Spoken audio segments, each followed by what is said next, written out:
mga kabunyog, grabe, hindi pinapalampas nitong mga DDS, ha? Itong kampo ng mga Duterte, hindi pinapalampas ang Semana Santa. Ha?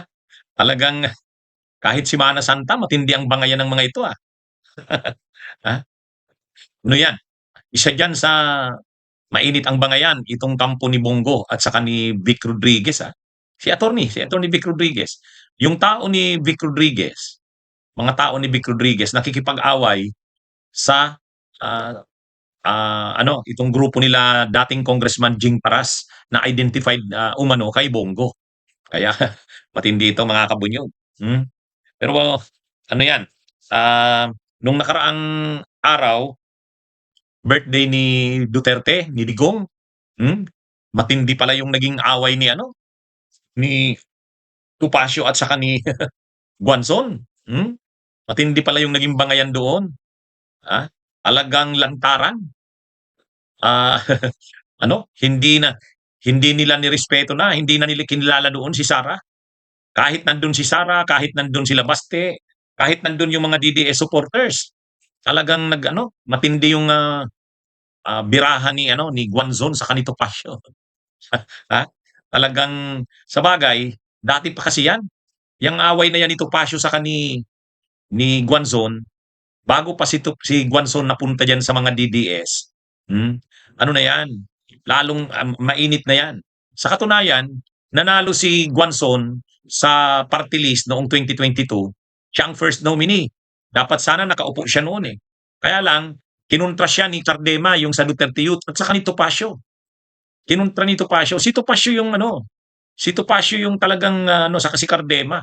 Hanggang Korte Suprema ang nag-file ng kaso laban kay Guanzon, question yung panalo nito, question yung pagiging first nominee niya, ay sila Topacio. Ang sumuporta kay Guanzon para manalo ito ay mga kakampings. Mga kakampings yung sumuporta kay Guanzon para manalo. Pero nung nanalo siya, hindi naman siya nakaupo dahil kinontra siya ng grupo nila Topacio. Kaya sa katunayan, hanggang Korte Suprema, sila Topacio ang kumontra kay Guanzon. Kaya nga nagtataka ako bakit ah, pumunta sa mga DDS si Guanzon samantalang ang mga kalaban niya ay sila Topacio at sila Cardema, yung Duterte Youth. O ngayon, kala siguro ni Guanzon, welcome na siya sa grupo ng mga DDS. Hindi. Doon mismo sa birthday ni Digong. Ha? Grabe yung bira nila Topacio at nila Cardema kay Guanzon eh. Hmm? Ah, Ano yan, talagang kahit sa kahit na doon sa mayroon yatang ano, mayroong dinner ba yun? Dinner o lunch? Nandun sila Baste, nandun sila hindi talaga pinansin nila ni Topacio hindi talaga pinatawad.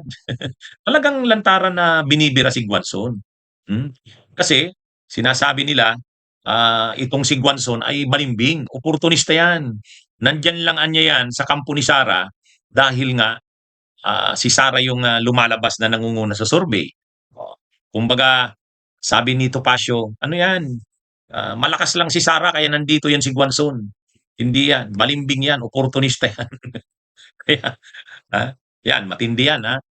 Sa ngayon, yung dalawa na yan, talagang grabe yung patutsadahan. Hmm? Si Guanzon din, kinasuhan din kasi yan si Topacio eh. Disbarment yata yung ikinaso ni Guanzon kay Topacio. At saka yung Duterte Youth, yung Duterte Youth nila Cardema, isa sa mga nag-question diyan sa COMELEC ay si Guanzon. Kaya ito mga kabunyog, mga kababayan, matindi talaga ang galit din nila Cardema kay Guanzon. Sabi pa ni Topacio, ay si Guanzon nung kumandidato si FPRRD, nung kumandidatong presidente, pinapa-disqualify si noon si FPR PRRD. Ha? Pinapa-disqualify noon. Si Guanzon member ng COMELEC noon, commissioner. Ayaw niyang mag-inhibit at para siya sa pagdi-disqualify kay Duterte. Kaya sabi ni Topacio, wag kayong maniwala diyan kay Guanzon. Nung panahon yan ang nagpapa-disqualify kay Duterte. Tapos ngayon naman kay sabi kay Cardema, Pinahirapan nila ang Duterte Youth. Oh. Kaya hindi matunawan itong sila Topacio, sila Cardema. Tapos si Robin Padilla, binibira din ni Guanzo noon, kahit si Sara Duterte. O tapos ngayon, nandyan siya. Kaya hindi matanggap ng mga DDS. Actually, gusto sana ni Guanzo noon maging spokesperson ni Sara, hindi siya kinuha. Dahil nga, marami ang kontra sa kanya. Marami ang kontra na maging spokesperson siya. So yan. Hindi yan maayos ni Sara Duterte. Hindi nila kaya yan, nila Baste. Hindi basta-basta papayag si Topacio. Ganon din si Guanzon. Kahit si Mana Santayan si Mana Santayan naglabanan yung dalawa. Grabe ang patutsadahan. kahit ang mga kahit ang mga DDS hindi sila hindi nila talagang sa mismong doon pa sa mismong Davao. Nandun si Sara, nandun si Baste, no? Nandun ang mga personahe ng ng Duterte, oh. Hindi talaga pinalampas ni Topacio. Gayon din si ganon din si Guanzon. Kaya isa ito sa mga ni Sara Duterte. Hindi magkasundo ang kanyang mga tao. Ha? Ang isa pa, ito bago lang to. Bago lang itong ito. Si rin, si Vic Rodriguez pala mayroon ding mayroon din pala itong si Vic Rodriguez na away sa kasi Bongo. Ha? Ano rin pala ito mga kabunyog mga kababayan. Nakita ko kanina may post si Ado Paglinawan. Si Ado Paglinawan, DDS yan. Kasama yan nito ni Jing Paras. Mayroon silang programa mayroon silang programa Iparas kay Paras. Oh. Kasama niya doon si Eli Saludar, si Atty. Manuelito Luna, saka yun nga si Ado Paglinawan, tapos si Jing Paras. Itong si Jing Paras, dating congressman ito ng Negros Oriental. 3-termer yan. Tapos panahon ni Duterte, nung administrasyon ni Duterte, na-appoint siya bilang Presidential Advisor on Political Affairs. Kaya itong si Jing Paras, Duterte talaga yan. Ngayon, ito naman si Vic Rodriguez, may mga tao ito na may mga tao ito na nagba-vlog yung third studio, yung third floor studio. Ewan ko kung nakikita niyo na yon. Third floor studio. Oh, yon? May dalawa doon na nagpo-programa, yung Marlon at saka yung isa Pedroche. Partner yan, matagal na yan. Nagpa-partner yan sa third floor studio. Ngayon, sa programa nila, binibira nila si Paras. Napanood ko eh. Sabi nila, ito daw si Jing Paras ay mga tao ni Bongo. Kaya, ito, noon pala kasing birthday ni Digong, na late si Bongo dumating. Ngayon, tapos na magsalita si Baste. Di dapat, kasi si Baste yung pinaka-main na magsasalita. So, siya yung pinahuli. Dapat, bago magsasalita si Baste, nakapagsalita na lahat. Ngayon, nagsalita si Baste, dumating pa si Bongo. Pinasa ni Baste kay Bongo, pinagsalita pa rin si Bongo kahit na late ito. Nagalit yung mga supporters ng Duterte. Bakit naman, paepal itong si Bongo na siya pa yung pumapel na parang huling magsalita na dapat si Baste. Pinanood ko yung programa nito ni Jing Paras. Binibira yung mga tao ni Vic Rodriguez, yung Marlon at saka yung Pedroche. Yung sabi ni Jing Paras, tigilan daw siya. Hindi daw siya tao ni Bongo.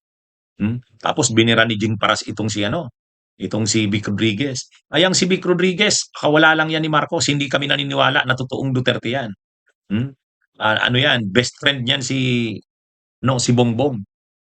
Malamang pakawala lang yan sa kampo ng mga Duterte. Kaya sabi ko, grabe pala to. May away pala ito. Kaya ito mga kabunyog. Ito? Grabe yung mga bira nito ni Jing Paras doon sa Pedroche at saka Marlon. Magpa-partner yung Marlon at saka Pedroche. Mayroon silang programa, yung third floor studio. Third floor studio. Yeah. Sila? Sabi ni Jing Paras, yung dalawa na yan sa third floor studio na yan, ng mga vloggers, mga tao yan ni Vic Rodriguez. Dati yan, nung si Vic Rodriguez daw ay nasa Malacanang, Executive Secretary, ginawa daw yan USEC sa PCO. Pag alis ni Vic Rodriguez, bit-bit niya. Tapos nagprograma na yung dalawa na yon, yung Marlon at saka yung Pedroche. Hindi ko na kasi nakatandaan yung pangalan ng babae. ano, Marlon, basta yung lalaki Marlon. Tapos sabi ni Jing Paras, binibira niya yung dalawa kasi pinipersonal daw siya eh. Inaakusa daw siya na tao siya ni Bongo. At si Bongo daw, ah, nagpaepal doon sa birthday ni Digong sa Davao kasi tapos na magsalita si Baste saka dumating. Ay dapat si Baste daw yung huling magsalita eh. Kaya na ano daw, na hindi na raw maganda yung naging programa kasi ang huling nagsalita si Bongo. Hmm. Ngayon, sabi naman ni Jing Paras, wala naman daw yung ano, hindi daw sila tao ni Bongo. Kaya yung akusasyon daw sa kanila ng mga tao ni Vic Rodriguez ay sinungalingan daw yun. So, ibig sabihin pala nito mga kabunyo, itong grupo ni Vic Rodriguez at saka sila grupo nila Bongo, naglalabanan sa loob ng DDS, ano? Naglalabanan. Inaakusa ng grupo ni Jing Paras, itong si Vic Rodriguez, na siya nang nagpapatakbo ng PDP laban ni Digong. Kaya sabi ni Jing Paras, iniitsapwera na daw si Bongo. Sabi ang bangayan ng mga ito.